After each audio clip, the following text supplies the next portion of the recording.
Yeah, we cannot. So, I mean, we could slide it out of the way, but once it gets past this point, Yeah. it starts to slide down. Because these rails are not.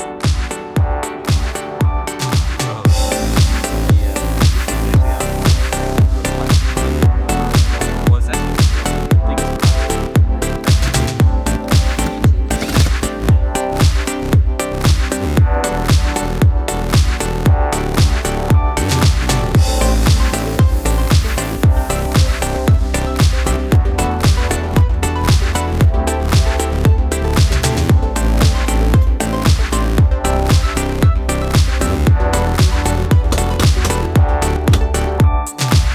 We are living in RV now for 8 months almost, and we want to talk about all the things that can go wrong living in RV Yeah. full time.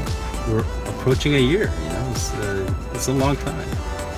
It feels like a long time. Well, in some ways it feels short, but some things really is starting to bug us, right? And you need to be aware of these things if you're interested in living full time and buying your own RV. So you can see our slider. It's not fully extended. About halfway. Halfway. I mean, we could slide it out of the way, but once it gets past this point, Yeah, it starts to slide down. right. Because these rails are not really strong enough to support the weight when it's fully extended. Yeah. So I'm wondering why that is, because you can tell it's because the gears. I mean, these tracks. Right. There's ones that can get worn down. So you really can't put a lot of weight, in the shelving or underneath. To me, that's just poor design. Why do you Yeah, make it's that very poor space if design. you can't put a lot of weight in there? Exactly. And we didn't put a ton amount of it. It's just more like dry goods. We try to keep it light. But apparently, you can't even put that in there. Right. Our solution is to have it balanced. So you need to bring it at halfway. There's the front half, and then there's the back half, and that seems pretty well balanced. So we don't have any issues.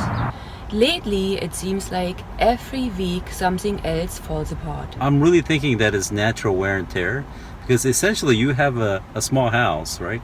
A tiny home, as they call it, right?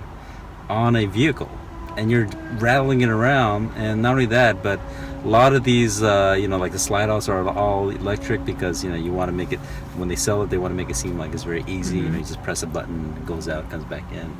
But every one of those things are kind of complicated, If you look at it, it's not, I would say it's very poorly designed and very, very poorly made, and the components aren't very sturdy, at least relative to the amount of, the size of the vehicle. It's now almost 40.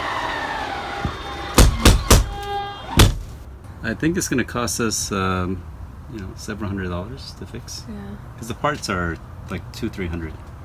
We could fix it on our own, but it's not our passion. We don't really have time for it.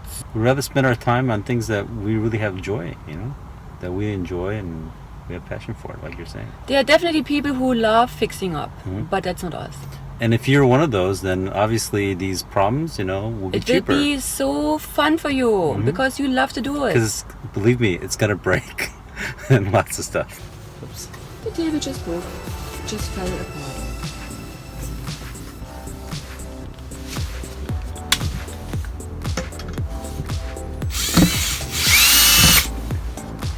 It doesn't seem like it's centered either. It's not. I think this is the reason why it broke. No, I think they over screwed it. I mean, they turned it too many times, and then they weakened the wood underneath.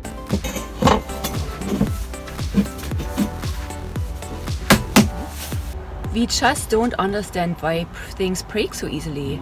And we have this running joke. Yeah. What will break next? Yeah, what's gonna break next? And those plastic clips always break. They keep breaking. So what I did was I took the metal plate off and slid a couple of these 300-pound zip ties. They support 300 pounds each. And then I wrapped it around the support bar, and then zip tied it together, and then I screwed the plates back in. And since then, super sturdy. I mean, I can pull myself up on them, you know. Well, I'm sure the wood support would give way first, but theoretically with these zip ties. An expert, right?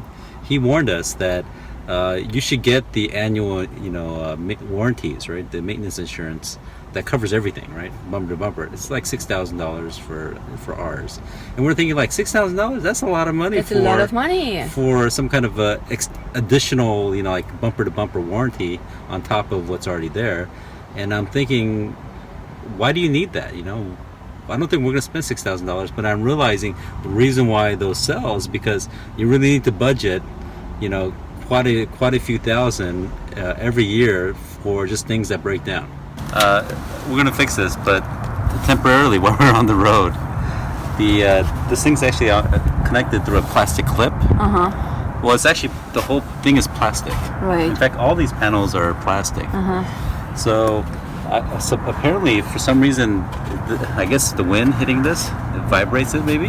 I'm not sure why, but it fatigued the part that gets screwed in, and this part broke off, and the other one, the screw popped While off. we were driving. Yeah. So what I did was, I got the screw that was left where the plastic piece was broken off, and I put it into the one that popped off because we're on the road. Right.